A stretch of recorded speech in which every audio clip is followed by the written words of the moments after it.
Hello, everyone. My name is Dylan Blaha, the state director for Let's Address Illinois, and honored to be here today. We are an independent media organization committed to reporting on human rights, social justice, and government accountability throughout Illinois. Um, and on the program today, we have the honor of being joined by Chris Sweat, who co-founded GrayStak Media alongside Ryan Lazarus. So, Chris, thanks for being here. Yeah, awesome to join you, Dylan. And you have a great platform, so I'm just closing the window. So I'm Very good. excited to talk to you. No, thank you. So I actually met Chris while I was out on the campaign trail, and doing everything I could to bring attention to what was going on with ICE's atrocities at Broadview Detention Center. And you also supported me, Demi Palachek, and Kat Abugazale for our Real Fighters of American Politics event. But Yeah, that yeah, was an what it awesome event. Yeah, no, I mean, I'm grateful for all the people that we met along the way, and movements take time. What would you say inspired you to start GrayStak Media? Tell us a little bit more about yourself and yeah, your company. Yeah. To be honest with you, it's pretty abstract. I always noticed there was like some divergence between reality and media. I'm Mhm, sure like many other people have. Um, But one of the things that kind of I thought was the most distorted was the way that like social movements would be talked about in media, and actually ended up taking a class on revolution and political violence like 2.5 years ago, mhm, and all the theorists, including Karl Marx, said that the onset of the revolution was a bang. So mhm. basically, it combusted. The phenomena came out of nowhere. That actually, like, drove me so insane. Um, the assumption that nothing precedes the bang, Yeah, yeah, and, exactly. uh, and so we actually, it was kind of silly during the election cycle in 2024, me and Ryan, we decided to head down to the march on the DNC. Mhm. And cover it. And it was crazy because Ryan's like, "Yeah, I set a camera crew up for you," and I'm like, "Oh, what?" So it was like a 3 camera crew, and I had a microphone. That was the Oh my first time god. I did any kind of media, and we really just wanted to, like, see first person, like, what's happening in our community, in our neighborhood, what's going on with, uh the kind of issues that people are, frustrated with or feel are the most pressing or challenging in that moment, Mhm. and get to know the neighborhood. And Yeah. then just everything kind of built from there, and we formed GrayStak in the mid last summer, and then you've seen a lot of our kind of progress. Yeah, no, you guys have been killing it, and, so you mainly cover, would you say, Chicago, Illinois, and then, DC, things that are going on as far as lobbying for certain bills in DC? Yeah, and also Manhattan and New York State, as well as key flashpoints around the country. Mhm. We have Nice, I mean, it's a good place to start. some presence in Los Angeles, and the bigger thing as we, like, started to, cover the ground and get to know the community much better, Mhm. um, was we knew that people are kind of stuck in these collectives where they may be misinterpreting each other, or, the corporate media kind of strawmans people and exacerbates these Yeah, misinterpretations.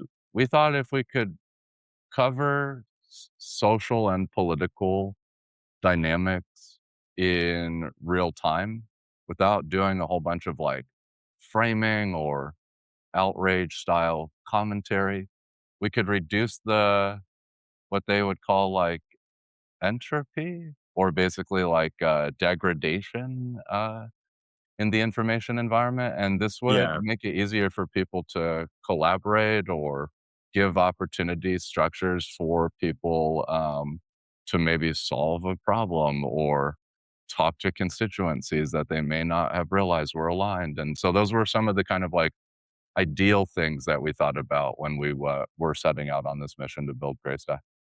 Well, I think there's such a need for independent media right now. Qasim Rashid has been writing Let's Address This for at least 2 years now, if not more. And he's had such a national focus, and one of the reasons that he started Let's Address Illinois and Let's Address Texas is because we just see, especially at the state level, there is no one covering um, things like things that progressives care about, or like you said, it's a completely one-sided narrative. Honestly, I don't know, I feel like a lot of it is also just laziness, that I will look at a collection of articles published about a topic, and essentially all they're doing is reiterating a press release that a company or the district attorney sent out, and so every article doesn't really have any substance there. And in a way, like, oh, I'm glad it's not written by AI, but that doesn't make it much better. I mean, Yeah. between those two things, it's just you don't have like fresh leftist reporting right now, and that's what we're trying to bring. And I know, like, for you, it's just trying to spotlight as objectively as possible these things that are going on in your communities, whether you know it or not. And one thing that people might remember, I'll try and describe it because I don't know how to throw it up on video right now, but there was an iconic video of a horde of ICE agents last fall chasing after a boy on a bicycle in Chicago, Mhm. after he had kind of chastised them a little. And many people listening to this might not know it, but your team recorded that video. Do you want to talk more about that and all the work that you've done to really highlight ICE's atrocities? Yeah, you know what's funny? I don't know if this will pull up, but there's the Oh, video, there we go. and we'll just let people watch it for a second so they know what we're talking about. It's hilarious. That's my Twitter handle, but Chicago Critter Media. Everyone reposted this video, Hmm. and it wasn't just my team. It was me that filmed this, and I'll show you this really quick because it is interesting, and we can talk about this. Um, it's kind of funny. The video went so global, Hmm. that 1, it shocked me, and then 2, you'd be surprised at how many people still don't realize, that I captured that moment. Check this Yeah. out. Look at this. There's primary source proof. You can see a boy right there filming the actual shit. So that I definitely, have screenshots. We have to keep this in the archive. Yeah, Um, no, definitely.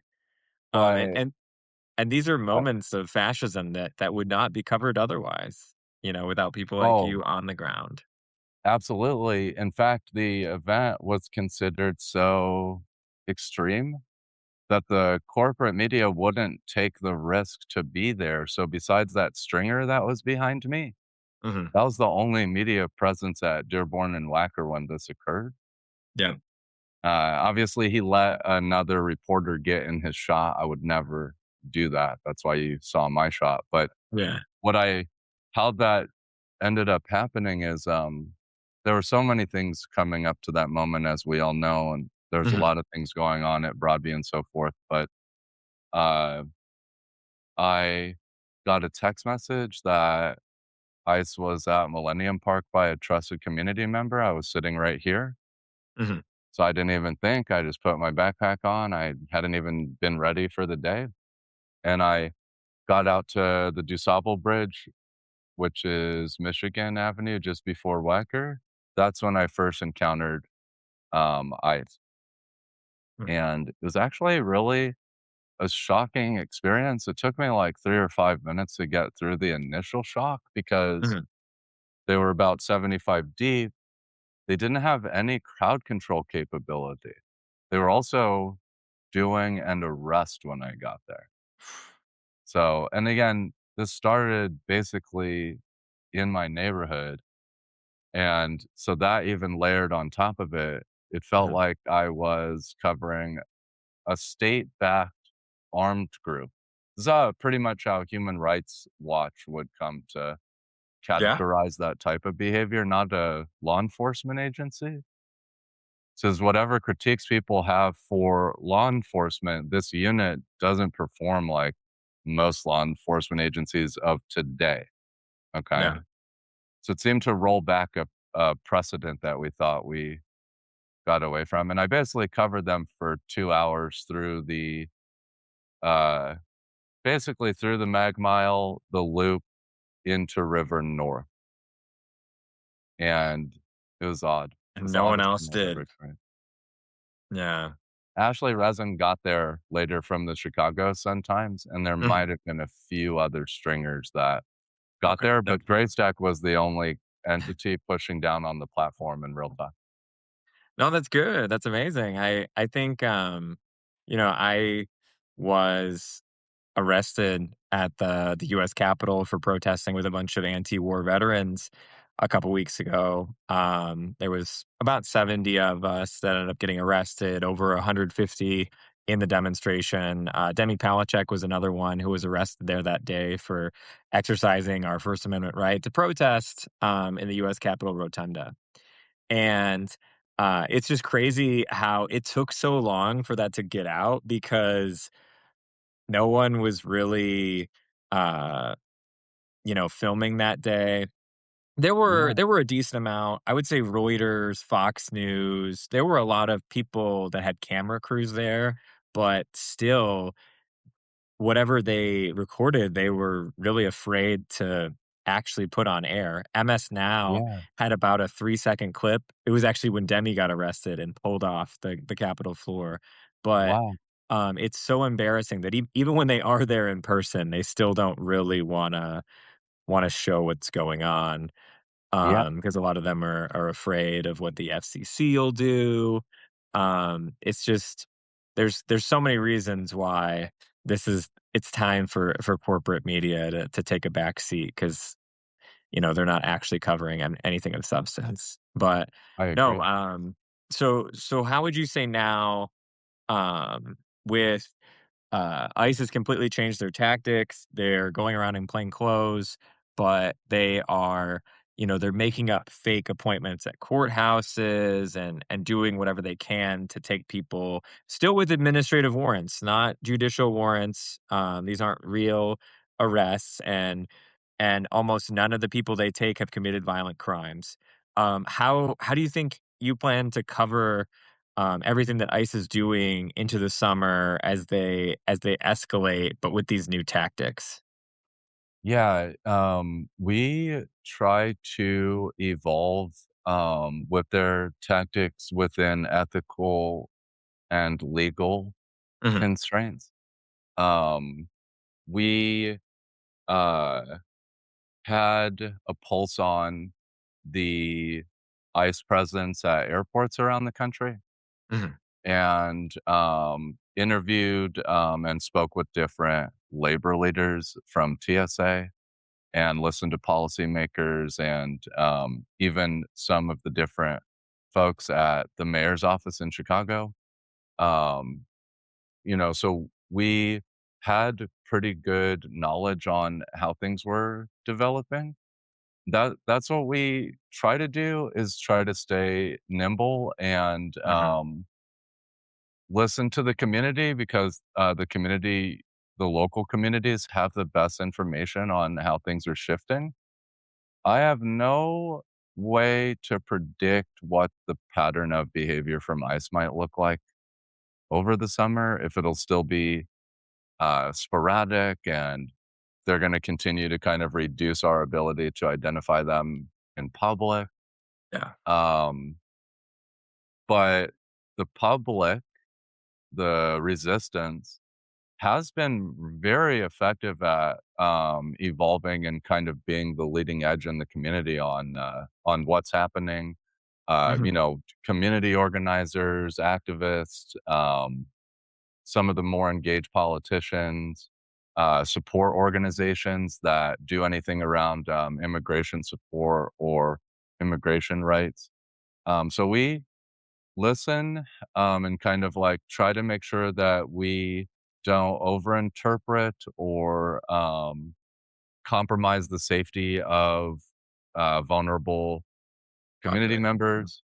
But that's kind of how we approach um, our immigration enforcement coverage.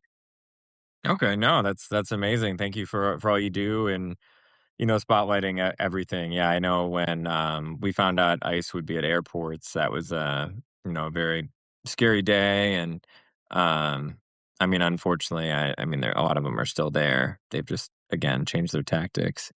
Um, so I know one of the things that you kind of wanted to talk about today too is some of the other coverage that you guys are working on right now, and I've been spotlighting it a lot as well. Um, things like the work in Illinois to repeal the anti BDS legislation that many judges have already ruled across the country violates the First Amendment. Can you tell me a little bit more there about what you're doing to kind of give a voice to people that feel like they haven't been heard in a long time? Yeah, that's a great question. So we actually went out to Springfield about 2 weeks ago Mhm. to speak to um, different politicians that are signed on to that bill HB 2723, Mhm. including State Rep Norma Hernandez, Yeah. Yeah, Norma's awesome. um, State Rep Carol Ammons. Yep, Uh, she's my state rep. Yeah, yeah, yeah, she's oh, a good that's one. very cool. Yeah, I know, Okay. I'm one of the lucky ones. Yeah. State Rep Abdel Nasser Rashid. Yeah. And then we got to hear from some of the other organizations like Sherry from the Justice Coalition, uh, Megan, who plays a few different roles. The point is, we covered that Wednesday in Springfield, and then I believe it was a couple weeks later, there was that hearing that we saw each other at last Thursday. Yep, in Chicago. Um, Yeah, so look, I have again, I'm always gonna come back to a more analyst take. I Mhm, understand from my perspective that the HB 2723 is designed to remove Israel, the state of Israel, from the Illinois Investment Policy Board mhm. restriction list. Okay. This is basically like what the end aim of the bill is designed to achieve. There are 7 countries on this list, including Iran, Sudan, and then also there's exclusions around, anybody who's profiting off of, certain types of atrocities Mhm. towards immigrants, and, so there are 7 different exclusion categories, and so my understanding of this bill is that this entity, Illinois Investment Policy Board, can track and research public statements that come from managers of Yeah, publicly traded companies. And then this exclusion list has to filter down into all of the pension funds at the state and local level yeah, in Illinois. And so we know that what this does is it restricts the speech and behavior of the management of these yeah. publicly traded companies. And we know a lot of the argument has focused on free speech. What we're looking to surface is where this sits with a broader collective on how they feel about the governance. So, like, this investment entity doesn't manage any money, but it Mhm. creates this additional This is yeah. burden for pension funds that are already struggling in the state of Illinois. Yeah, I Uh, mean, it's lost teachers, tons of mhm, money. Just, sure.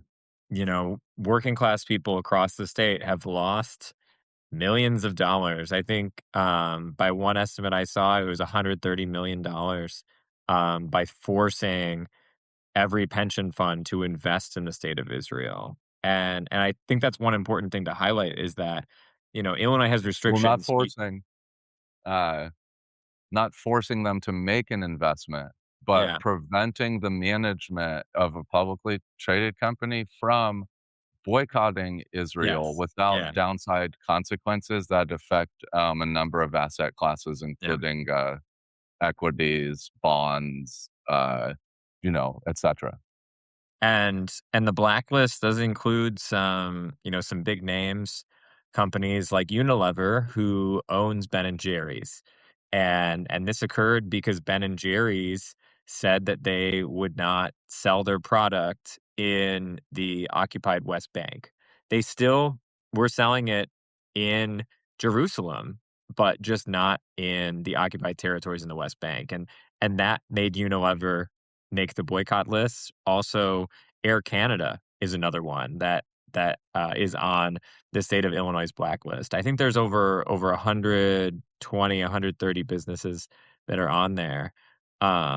And yeah, I mean, it's just one of these things that when we were at the hearing, the you know, a lot of people pointed out this isn't even an argument over Israel and Palestine right now. It's just an argument over, hey, why is this the one country that we're not allowed to boycott when there's Illinois law that forces companies to boycott, yeah, like you said, Russia, Iran, Sudan, right, is another one.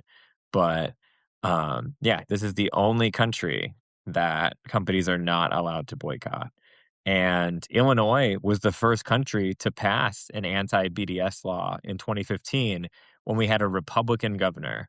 And at that time, it passed unanimously. But it's good to see the work that's being done. But there's people like Norma Hernandez, Carol Ammons, Rep Rashid that have done amazing work to advance this bill. But just so people know, only 21 of 78 representatives, Illinois state representatives, support repealing the anti BDS law, and 15 of 40 state senators. So I encourage you to look up in your area Dylan, whether I can't hear you. you can't hear me anymore? Your mic was cutting out. Only 21 of how Oh, many yeah, representatives? 78. Yeah, Okay. Have yeah, that's signed on to crazy. the bill? Have signed on to the bill, and 15 of 40 state senators. So I definitely encourage, everyone to look up whether your rep and senator does, because it's important. I mean, really, right now, this is kind of the line as to whether your you can see whether your rep and senator are progressive or not. It's a good Yeah. litmus test for me. I will add that Unilever was able to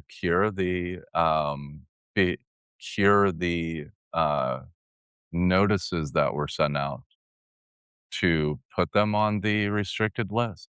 Mhm. So they're not on the restricted list because of the way that they changed their corporate structure Oh, wow. to accommodate the, laws in Illinois on boycotting Israel. So they actually changed their corporate structure, the way that Unilever orientates itself to, Ben& and Jerry's, Mhm, and then maintained the operations in, uh, West Bank, was it?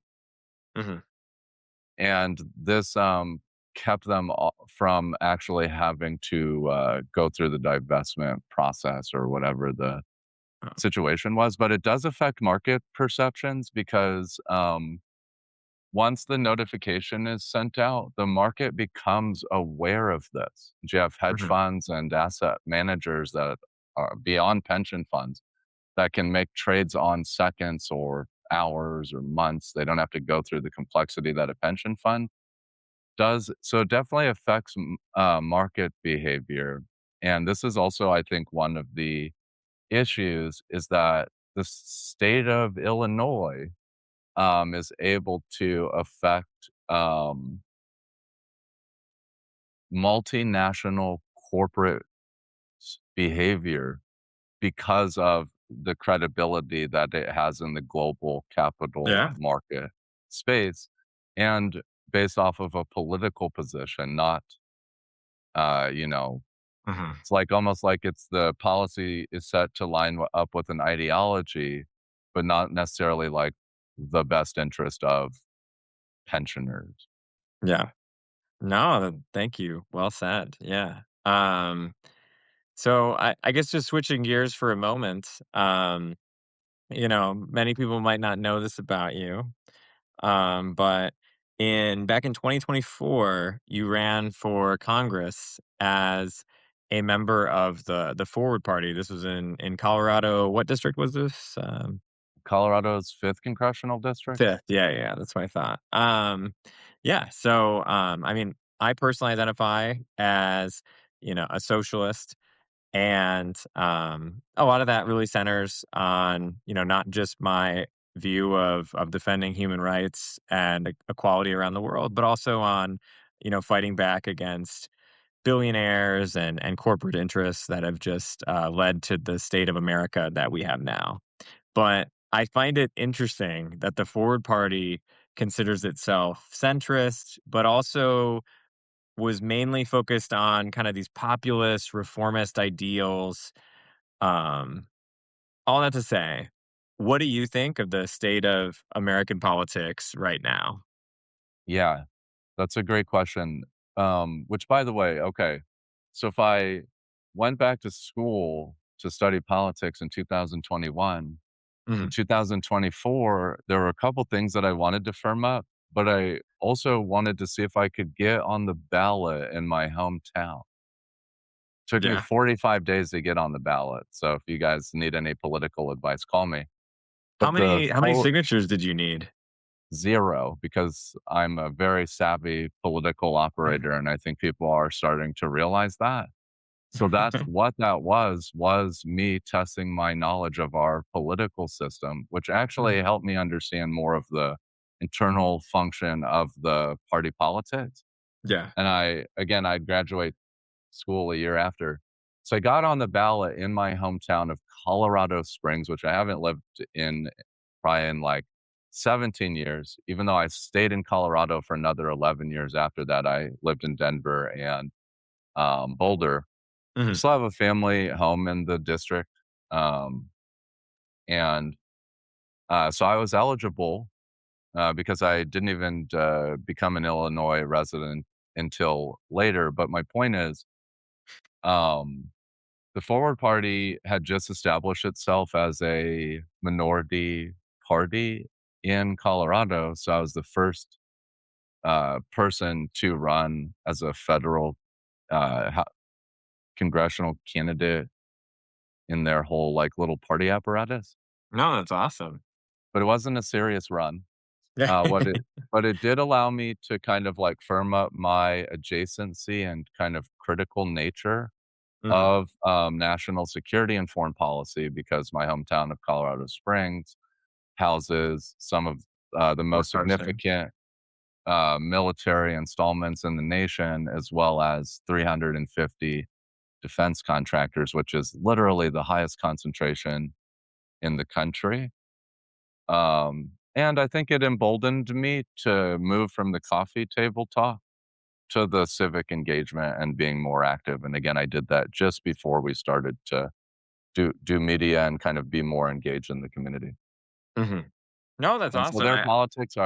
their politics is like look, I grew up in a family that like one half of my family has a uh, uh, Black Republican history back to Lincoln in the state of Illinois and Montana. Mhm. Okay. And my dad was like at the top of the California GOP politics in the 70s and Oh, 80s. wow. So I have his letters from Reagan and Nixon.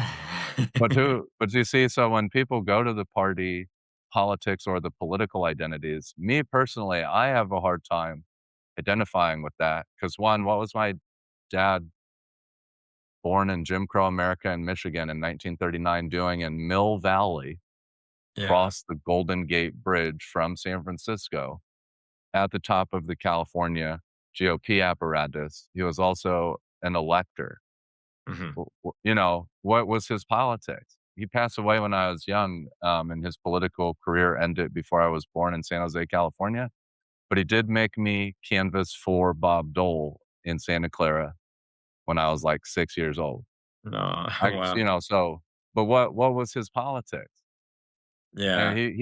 he went to run about 16 black candidates in California across the state, Mhm, uh, and, this was before most, uh, electoral outcomes, were shaped by the dominant characteristics demographically.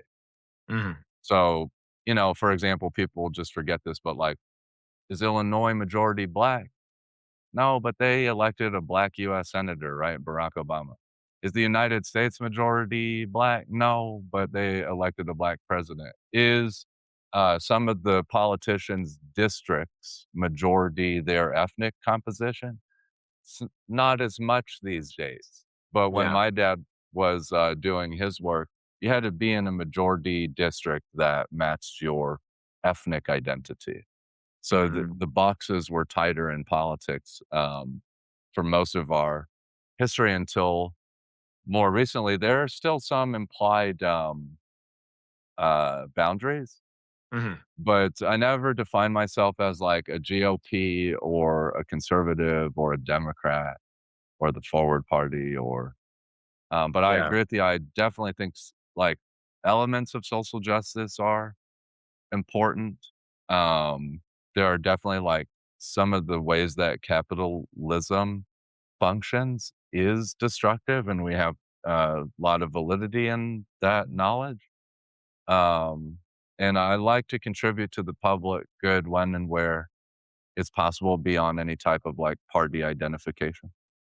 yeah. No, um, I ran as a Democrat, and running for almost a year, it really opened my eyes up to just how much both parties fail the working class, right? Where for the most part, the Democratic Party is made up of corporate funded, APAC pack backed Democrats that serve the interest of billionaire oligarchs the same way that Republicans do.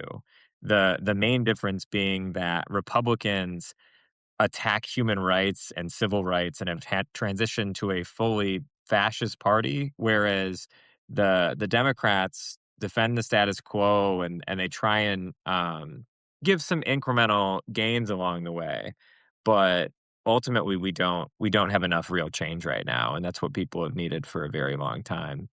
I think something that you've probably heard just talking to people is how much people don't want war with Iran. People are tired of the corruption in our government, the fact that no one has been prosecuted for the Epstein files yet, the fact that members of Congress can openly trade stocks. I mean, the list goes on with just how broken our government feels. And that's where right now Donald Trump's popularity keeps going down and down. But you know who is still polling worse? The Democratic Party. And, Yeah. so I hope that's something that as we move forward, we can build a better Democratic Party. It's hard because ultimately right now, I just don't think that the two-party system, uh, is going away, at least in the short term, right? Like, it's very difficult to find a viable third party. And so my hope into the future is that we can build a Democratic Party that fights for the working class, that has better policies that really are populist forward, reformist forward, fighting corruption, ending foreign wars, investing in our communities, and all the while, you're still standing up for immigrants and trans people and women's rights because you defend human rights with every breath that you take. But if you don't start making economic changes to help everyone's wallet, then we're going to get an even worse president in 2032. Somebody like Tucker Carlson, who has been definitely making a big run with it lately because a lot of people are against what Israel's done, their genocide in Gaza, and their illegal war in Iran. But yeah, I mean, it's definitely been uh, crazy, and I definitely appreciate the way that you guys do journalism. I know I can be a little bit more, um, heavy-handed sometimes because I do say that you can't both sides fascist moment in American Shoot, Dylan, I history. can't hear you. Can you hear me now? Yeah, Good. All right. Um, but yeah, like I was saying, you can't both sides this fascist moment in American history the way that CNN does, and I think that's where we come in, and we highlight everything that's going on and give a voice to people who aren't heard typically. But so I kind of agree. as we conclude this interview today, and thanks again for joining me. Um, what do you guys at GrayStak Media plan to cover next? Where can we see you? Yeah, we're ramping up our, capability. It actually is a combination as, like, a new media, and I'm sure everyone deals with this. Yeah. It's like a combination of, like, developing a reputation and being consistent Mhm. and opening accesses up. This process is manual. There's, like, no way to, do it without shaking hands with people, getting introduced from other folks that trust our coverage, sometimes having some coverage that goes super viral so that people are like, "Oh, that's GrayStak. Oh, cool, I saw that." Mhm. So we're in that kind of, like, deep relationship building process. Our goal is to formalize our local, state, and federal coverage, which includes a lot more of the legislative process and the kind of city hall to Congress dynamics, Mhm. um, and make it interesting, not dry like C-SPAN, even though there is a C-SPAN style that we have that for some Yeah. reason people really like for certain things. Um, and then also start to integrate some more creative projects. Ryan, basically, our business is twofold. Ryan, who's in Manhattan, my Mhm. co-founder, he is the editor, like chief editor. He handles our media side.